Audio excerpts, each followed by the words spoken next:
পয়সা আসে চলে যায়, সেবার কোনো বিকল্প নাই। এটা মাথায় রাখবেন। মানুষের কাছে কাজ করে দেব, দরকার হলে নিজে গিয়ে তার দরখাস্তটা লিখে দেব।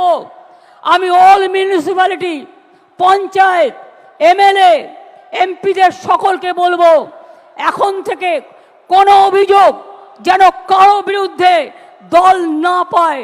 যদি কোনো অভিযোগ কারো বিরুদ্ধে পায়, আমরা কিন্তু উপযুক্ত অ্যাকশন নেব, এটা মাথায় রাখবেন। আমি চাই আপনারা গরিব থাকুন, মানে যা আছে ঘরে সেটা খেয়ে বেঁচে থাকুন। আমার লোভ করবার দরকার নই। আমরা লোভী হতে চাই না, আমরা মানুষের বন্ধু হতে চাই।